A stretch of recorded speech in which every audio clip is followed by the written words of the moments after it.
adalah sistem yang menghasilkan gamet jantan atau betina agar makhluk hidup dapat menghasilkan keturunan. Berikutnya melalui fertilisasi. Sistem reproduksi pria, struktur sistem reproduksi pria.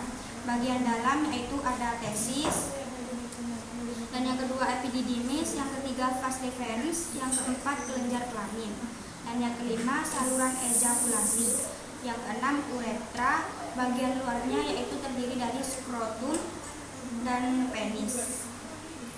Spermatogenesis adalah proses pembentukan spermatozoa oleh tesis. Tahap spermatogenesis. Struktur sel sperma. Yang pertama ada aklosom, kepala, nukleus, dan yang ketiga leher, yang keempat ekor. Hormon kelamin pada pria yaitu ada follicle stimulating hormone. Yang kedua interstitial sel stimulating hormone. Yang ketiga estrogen, yang keempat testosteron. Dan sistem reproduksi wanita, struktur sistem reproduksi wanita bagian luar itu yang pertama mus pubis, labium mayora, klitoris, dan hymen. Dan di bagian dalam terdapat dari ovarium, fimbriae, ovidum, uterus, cervix, dan dan oogenesis. Dan adapun tahap oogenesis yaitu folikel sekunder, folikel primer, calon, oosit sekunder, oosit primer, folikel. Dan struktur sel ovum yaitu corona radiata, zona persida, membran vitelina, protein kuning telur, nukleus, dan kolosid. Dan adapun hormon kelamin pada wanita antara lain follicle stimulating hormone, luteinizing hormone, estrogen, dan progesteron. Adapun pembentukan hormon kelamin pada wanita mempengaruhi siklus menstruasi. Yang pertama masa praovulasi, yang kedua masa ovulasi, yang ketiga masa pasca ovulasi, yang keempat masa menstruasi. Adapun fertilisasi adalah proses bertemunya sel sperma dengan sel ovum sehingga membentuk zigot. Mekanisme fertilasi yaitu sperma bertemu dengan ovum dalam ovidum dan menembus mentel ovum. Yang kedua corona radiata. Yang ketiga terjadi pelaburan inti. Dan kehamilan dan kelahiran.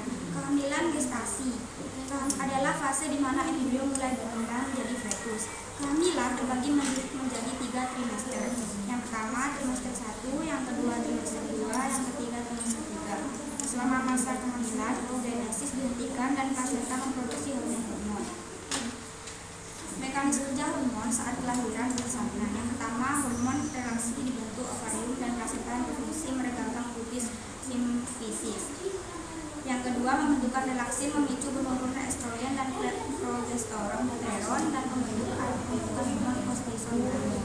Yang ketiga, hormon kortison memicu pembentukan hormon prostaglandin oleh plasenta yang berfungsi merangsang kontraksi uterus. Yang keempat, kontraksi awal uterus memicu pembentukan oksitosin oleh hipofisis posterior yaitu yang menimbulkan kontraksi uterus. Teknologi pada sistem reproduksi yaitu yang pertama kelahiran sesar, yang kedua bayi tabung, dan yang ketiga keluarga berencana, dan yang keempat sterilisasi.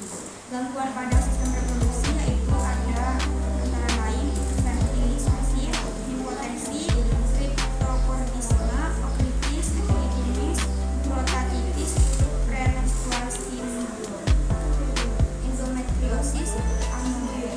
Penyakit menular seks adalah penyakit yang menyebabkan hubungan seksual. Penyakit menular seks antara lain penyakit AIDS, gonorrea, chlamydia, sifilis, herpes genital. Di sini sudah ada awetan dan di sini sudah ada mikroskop. Di sini sudah ada awetan sperma dan ovarium purpositeum. Kita hidupkan mikroskopnya dulu. Setelah itu kita akan meletakkan preparat sperma di atas meja preparat.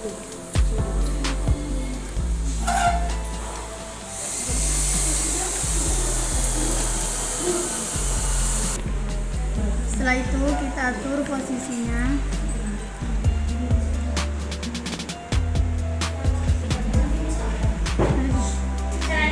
Lalu kita amati.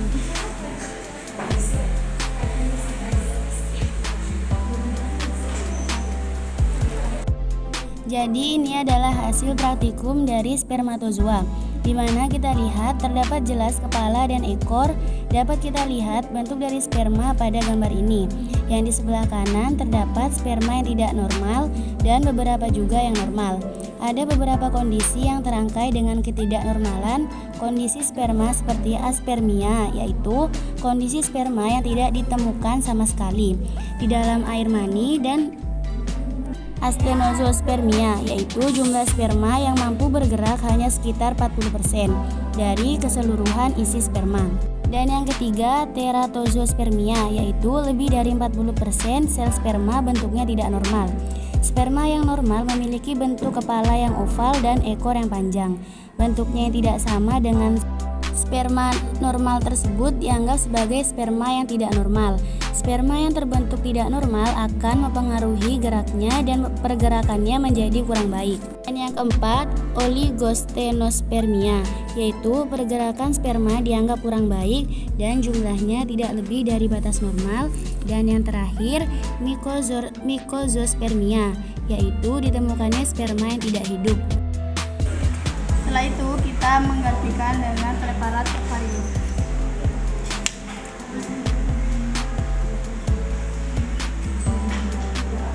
Dan kita atur posisi.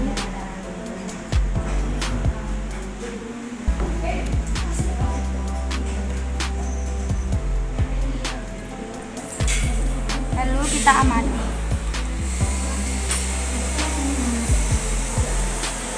Ini adalah hasil dari praktikum ovarium. Di sini terdapat kelenjar uteri dan endometrium. Endometrium adalah lapisan terdalam dari rahim atau uterus. Di samping itu, endometrium ini menjadi tempat menempelnya ovum yang telah dibuahi. Maka dari itu, endometrium merupakan salah satu organ vital dalam sistem reproduksi wanita yang berperan penting dalam siklus menstruasi dan masa kehamilan. Endometrium terbentuk dari jaringan-jaringan yang terangkai dari lapisan dinding rahim, dari lapisan terluar hingga terdalam. Endometrium juga bisa mengalami kelainan yang dapat menyebabkan kondisi lebih serius seperti endometriosis, hiperplasia, hingga kanker. Sekian praktikum dari kami, kurang lebihnya mohon maaf. Wassalamualaikum warahmatullahi wabarakatuh.